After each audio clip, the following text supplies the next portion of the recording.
To the podcast. Today I have Hannah Redford with me. Hannah Redford has been a friend of mine for probably 6 months, and she knows NDIS inside out and back to front, and she's helped me a lot by connecting me with different people who, when I don't know who to talk to solve a problem for someone, she's a connector of people. I'd love to ask some questions that a lot of providers are wanting to know about how to approach and get the best from support coordinators. So you've spent how many years doing support coordination? I was for 6 years. Okay, Yeah. you must have the hang of it, honestly. Okay, you know the difference between what works and what doesn't. So a lot of people have this idea that they're going to send an email to a support coordinator who's going to open that email and go, oh, you're a new provider. Oh, you're ethical. Oh, you can do everything. Awesome, I'll send you everyone. Now, can you help us understand what actually goes through the mind of a support coordinator when someone's wanting referrals? And can you help us understand what could we be doing if we wanted to get referrals from support coordinators? Okay. Number one that I think everyone bangs on about the most is have a niche. Please, please have a niche, because I want to know that if I send my participant with schizophrenia to you, you know, and work with that day in, day out. You don't just do it as an aside because you also work with spinal injuries. I want to know that you do it day in, day out. So the same with so I've got someone with a spinal injury. Have your specialty or your niche be in spinal injuries, because these sorts of things are can be quite complex. And it's really important. It was always important to me that there be a provider that has a niche and just does this one small little thing and does it all the time. So their support workers have the hang of it, all of that sort of thing. That is, first of all, the most important. The next one is to never, ever, ever say in your email, we've got capacity, or can we please have participants? If you're emailing me, I assume you've got capacity.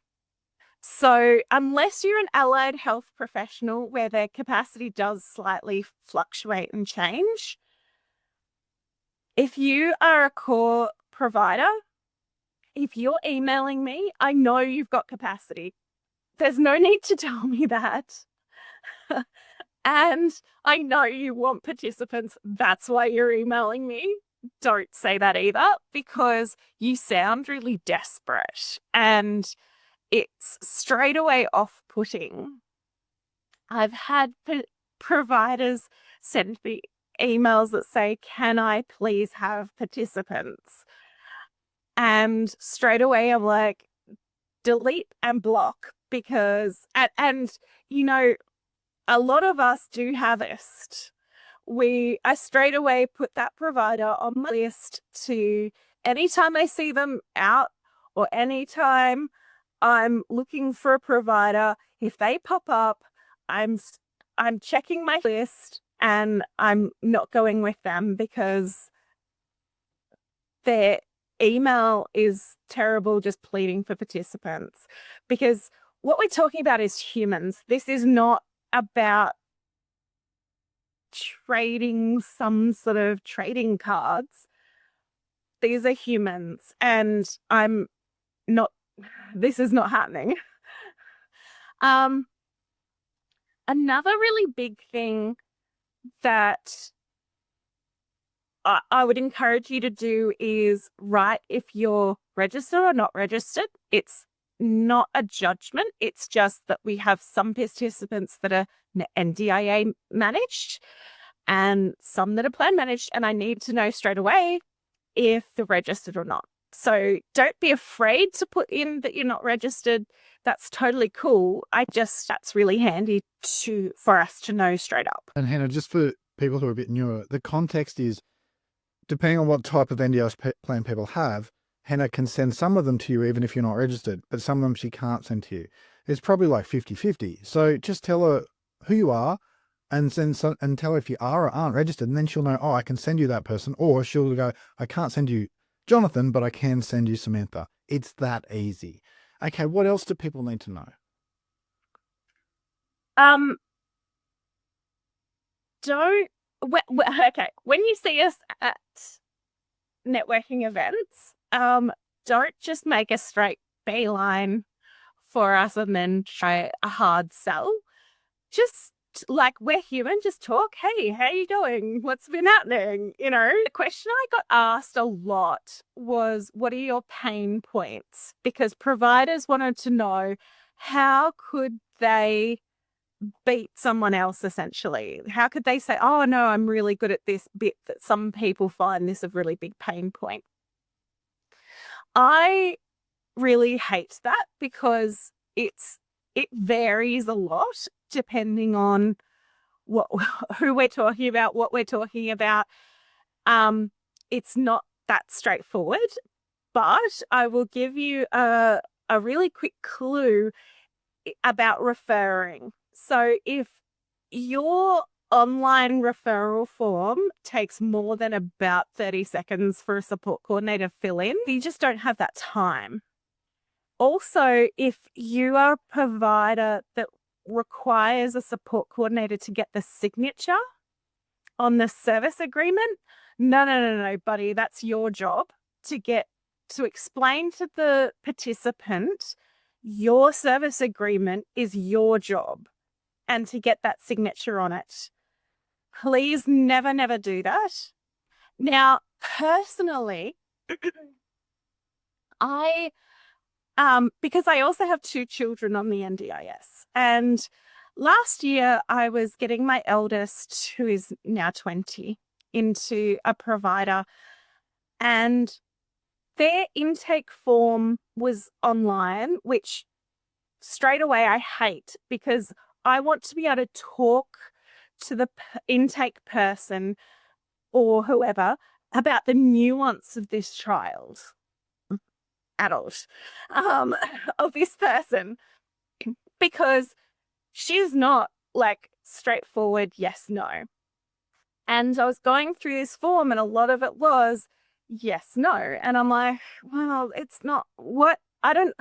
And I got very stressed about filling in this form, because I was like, they're going to think I lied to them when they actually see her. But this is going to end up meaningless. And it was so long. It took me so long to do, and it was so stressful, because I was like, I don't know what's happening. In what context are you asking me this question? Like, I needed more information about even the question. So, Hannah, what they've done there is, in marketing world, they've put a barrier between the potential customer, or we would say participant, because we're so special in NDIS world. They put a barrier between them and them getting started, when Yeah. all they needed was a phone call that would have removed all the barriers and made it easy. But by doing that, they saved themselves $10. And by doing that, they probably cost themselves $100 in marketing expense. That's the insanity of removing people from a people industry here. So what you're saying is, don't make it freaking hard to get started. That's what you're saying. Yeah. Yeah. Brilliant. Awesome.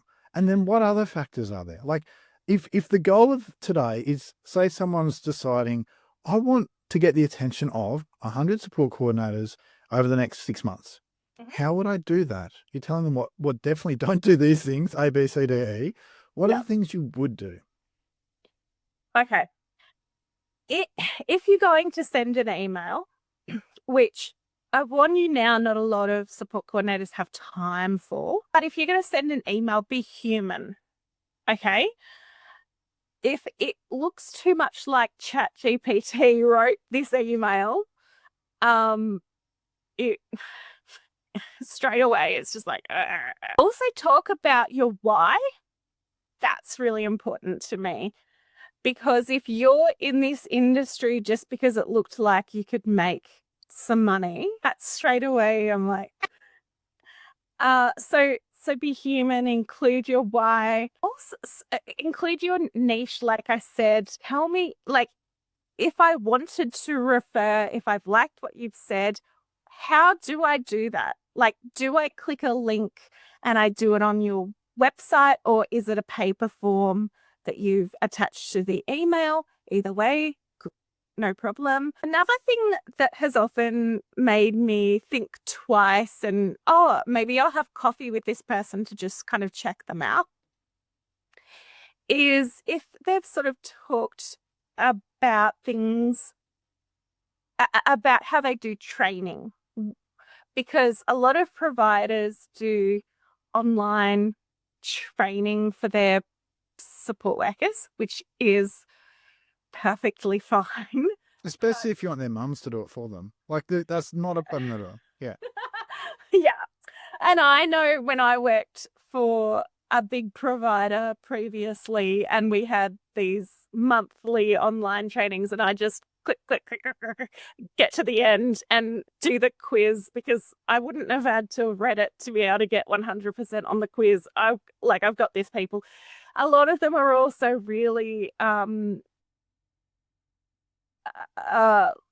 treat the support workers as if they're idiots.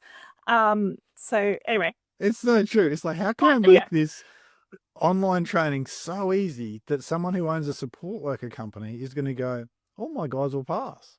And then, that's how you go. Okay, so you're saying equip people with knowing that you actually know your stuff and then that they can count on you. That makes sense. Is there anything else people need to know about if they were going to pursue, which I wouldn't recommend, there's better ways, but if they were going to pursue support coordinators as one of their ways of growing their NDIS provider business? Have a look at what the niche of the support coordinator is that you're sending an email to. Don't have just one template of an email. If you really want to get through the hundreds of emails support coordinators receive. So for example, when I was a support coordinator, I specialized in the LGBTIQ plus community. So if a provider had come to me and said, oh, by the way, we also specialize in the community, I was way more interested. It's interesting you say that. So you're saying when you talk to a support coordinator, understand who they're serving and then demonstrate to them that you are actually serving that niche. And if you're not, well, don't fake it. Just find another support coordinator. Okay, so let's imagine this, Hannah. Let's imagine that someone took your kitten hostage or your puppy hostage and said, you can have this back as soon as you have 3 referrals for your business that came through support coordinators. Now, my first thought would be, man, my puppy's going to die because that's going to be felt sometime. But let's imagine you really want to rescue this puppy. What would you be doing? Going to networking events. Seriously, good support coordinators are also at networking events because, and I'll tell you why. I was always keen to meet new providers because when you have, say, 30 participants, you actually do support coordination 30 different ways. There isn't one way to do support coordination because everyone needs something slightly different. And so I always wanted to meet new providers because there might suddenly someone say, oh, we only do rock climbing and that's it. We take people rock climbing. And, oh, hang on, just yesterday, Freddie was saying to me they really want to go rock climbing. And I was like, how do we make this happen? And then you've just said you fix that problem for me. So I networked as best I could. Now, definitely when I was first a support coordinator and I was under a big org, I was not allowed to network. And I think that's completely daft because what it made support coordination was just an expert Googler or, looking at LinkedIn endlessly or whatever. And I felt like it wasn't a good practice. I mean, it's part of why I left them. It just didn't feel like a good practice to me because I feel support coordinators should go to networking events so that they can meet with new providers and the new providers can say, oh yeah, I only do rock climbing or I only take young people to nightclubs, which is also a fun one because when you're young and you have a disability, people often forget about that human want to do what everyone else does, like going to nightclubs. Anyway, that's beside the point. No, I'm hearing you. I'm hearing you loud and clear. And you're saying they turn up at networking events. They show you they can make your life easier as a support coordinator. I think, long story short, people have this idea that support coordinators are there to serve them, but they're not. The support coordinators are there to serve the participants they're working for and no one else, especially not you, especially if you're going to consume more than 3 seconds of their time with an email. And even at networking events, like, I'll be honest, Hannah, I don't love meeting support coordinators at networking events because I know, like, I talk to them and I can just hear in their voice everything that you know that they're thinking. And I'm like, man, this is not a fun experience. It's like, but there has to be some way that each person can get to support coordinators if they want to do that. I guess the other thing is, it's like, if you understand that that support coordinator is there for them, not for you. And if you can step back and be okay with that, then we're okay. And and it's like, it's no different to any other industry approaching any other company. It's like, well, if you can make their life easier, great. So Hannah, what's your favorite food? Lasagna. If I turn up a networking event with a huge amount of lasagna, I give you some lasagna, and then 3 weeks later, arriving at your front door is a box of lasagna for your family, suddenly that support coordinator is going to know I exist. Yeah. But if I turn up with a pamphlet telling you I have a capacity, I'm an ethical provider, I'm so person-centered, we can forget all about it, And then the other thing is, there's got to be some sort of connection with that support coordinator, like maybe LinkedIn. Good luck getting the majority of support coordinators on LinkedIn, but some sort of ongoing communication, because it's not a relationship unless you're actually relating like it's a relationship. Okay. Like, I met someone, I gave them a pamphlet, it's not a relationship. And it's like, Hannah, I think people don't understand that. I think they confuse these things. Sorry? Yeah. I also think, like, there were some providers I'd see at the same sort of events for 6 months in a row. And that was great, actually, because then I got to know them, because I'd see them and go, hey, how's it going? What's been happening? And then 6 months down the road, suddenly I do have someone pop up who would be perfect for them.